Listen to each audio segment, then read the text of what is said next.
Welcome to Chapter 15, The Role of Accountants in Accounting Information.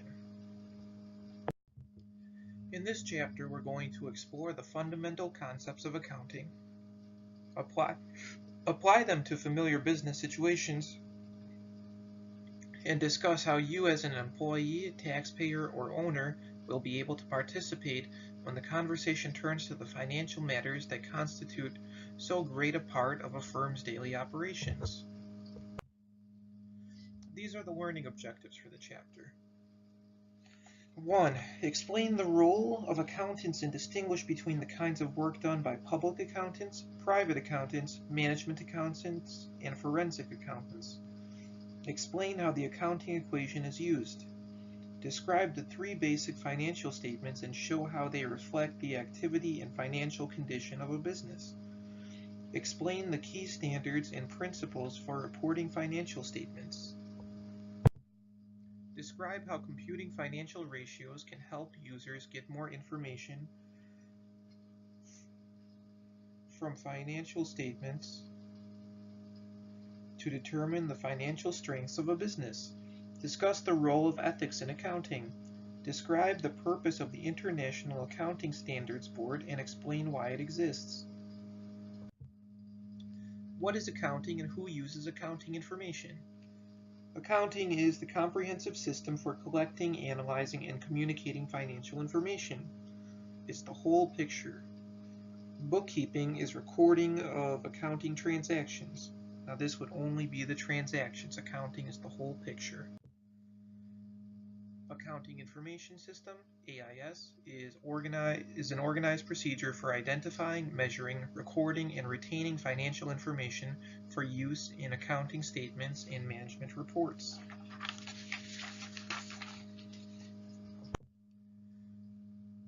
People use accounting information for different reasons. Business managers use it to develop goals and plans, set budgets, and evaluate future prospects. Employees and unions use it to plan for and receive compensation benefits. Investors and creditors use it to estimate returns to stockholders, determine growth prospects, and decide whether a firm is a good credit risk. Tax authorities use it to plan for tax inflows, determine the tax liabilities of individuals and businesses, and ensure that correct amounts are paid on time. Government regulatory agencies rely on it to fulfill their duties toward the public. Who are accountants and what do they do? A controller is a person who manages all of a firm's accounting activities. Could be considered the chief accounting officer. Certified Public Accountant, CPA, is an accountant licensed by the state and offering services to the public. CPA exam is said to be one of the most difficult exams out there. In the movie The Accountant, which is filmed in Chicagoland, Ben Affleck plays a CPA. Financial versus managerial accounting. Financial accounting is the field of accounting concerned with external users of a company's financial information. Financial accounting is for the public. Managerial accounting is a field of accounting that serves internal users of a company's financial information. So managerial accounting is used more for the firm itself and to pursue any particular decisions. CPA services. What can a certified public accountant do? They can do an audit, which is a systematic examination of a company's accounting system to determine whether its financial reports reliably represent its operation. So in other words, to make sure that they are telling the truth in their numbers. There are generally accepted accounting principles, and these are accounting guidelines that govern the content and form of financial reports. And this is especially useful for international companies. So these accounting principles should be the same throughout the world. More about CPA services. They could do tax services, which is assistance provided by CPAs for tax preparation and tax planning. It was recently that time of the year. Management advisory services, assistance provided by CPA firms in areas such as financial planning, information systems design, and other areas of concern for client firms. The core competencies for accounting. This is the combination of skills, technology, and knowledge that will be necessary for future CPAs. This slide you can read by yourselves. It is interesting to know, but it won't necessarily be on the exam. Private accountants and management accountants. This will be some definitions that I'm going to read through. Private accountant is a salaried accountant hired by a business to carry out its day-to-day financial activities. A management accountant is a private accountant who provides financial services to support managers in various business activities within a firm. A CMA, a certified management accountant, is a professional designation awarded by the Institute of Management Accountants, IMA, in recognition of management of accounting qualifications. Forensic accountants. Forensic accounting is the practice of accounting for legal purposes. There is a certified fraud examiner, and this is a professional designation administered by the Association of Certified Fraud Examiners in recognition of qualifications for a specialty area within forensic accounting. This is a big law for accountants, Sarbanes-Oxley Act of 2002, also called SARBOX or SOX. The enactment of federal regulations to restore public trust in accounting practices by imposing new requirements on financial activities in publicly traded companies. These are the provisions of the Sarbanes-Oxley Act. So again, you won't be tested on this material, but it is good to know if you're interested, and you could read it on your own time. Now we're into the accounting equation. So this is the primary accounting equation. Assets equals liabilities plus owner's equity. Assets is everything of value that a company has. Liabilities is all of the owage by a company, and owner's equity is whatever equity or money that the owners put into the company, which is theirs. So everything of value is going to equal everything that the company owes plus everything that the owners put in. And this is used by accountants to balance data for the firm's financial transactions during various points in the year. An asset is any economic resource expected to benefit a firm or an individual who owns it. Liability is a debt that's owed by a firm to an outside organization or individual.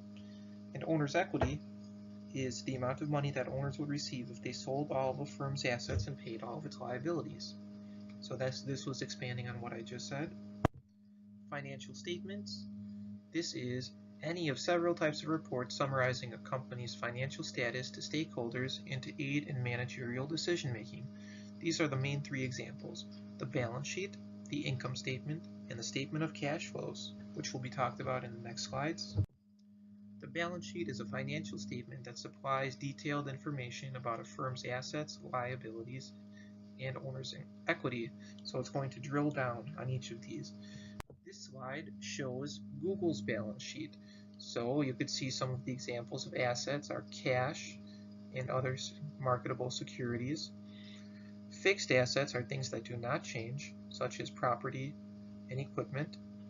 And intangible assets could be things like its brand name or goodwill. Liabilities would be its accounts payable and long-term debts. And the owner's equity would be considered the shareholder's equity, which would be retained earnings and paid-in capital. Getting a little bit more specific on the balance sheet, these are some terms on the following slides that I'm going to read through. A current asset is an asset that can or will be converted into cash within a year. Liquidity is the ease with which an asset can be converted into cash. The more liquid something is, the easier it can be converted into cash. Fixed asset is an asset with long-term use or value. An example would be land or buildings or equipment. Depreciation is the accounting method for distributing the cost of an asset over its useful life. A lot of the time this would be in the form of 3 years, 5 years, 7 years, or sometimes longer. Current liability is a debt that must be paid within 1 year. Accounts payable, or payables, are current liabilities consisting of bills owed to suppliers or other outfits. Long-term liability is debt that is not due for about a year, longer than a year.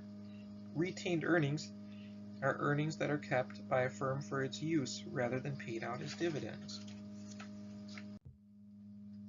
An intangible asset is a non-physical asset such as a patent or trademark that has economic value in the form of expected benefit. Goodwill is amount paid for an existing business above the value of its other assets. That's balance sheets. Now it's income statements. Income statement, also called a profit and loss statement. This is a financial statement that lists a firm's annual revenues and expenses so that a bottom line shows annual profit or loss. We'll be talking about revenues, cost of revenues, operating expenses, and net income. So remember what a profit is, or if you're in the situation of a loss, it would be the outcoming answer to revenue minus expenses. This is Google's income statement. So its revenues were in the area of 50. Its cost of those revenues were in the area of 20. So its total operating expenses were about 16. And all of that after taxes comes out to 10. And those are in millions. Now we're on for some more vocabulary terms that pertain to the income statement. Revenues are funds that flow into a business from the sale of goods or services. Cost of goods sold are the costs of getting the materials for making the products sold by a firm during the year. Operating expenses are costs other than the cost of revenue that are incurred in producing a good or service.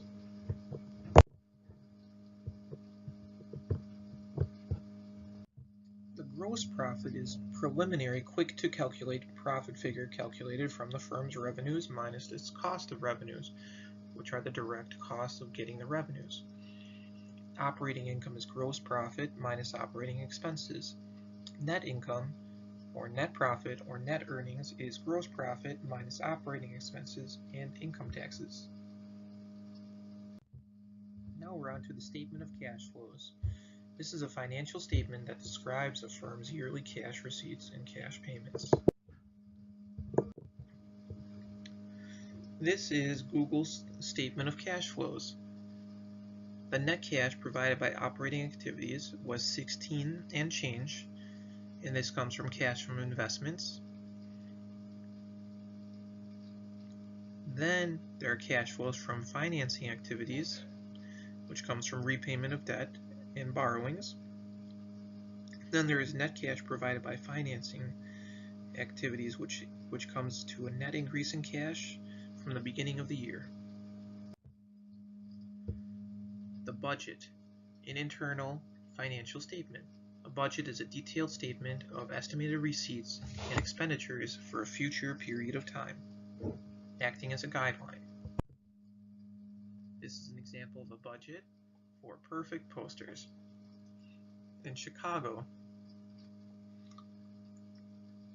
it budgets 7,500 units in sales in January, 6,000 in February, and 6,500 in March.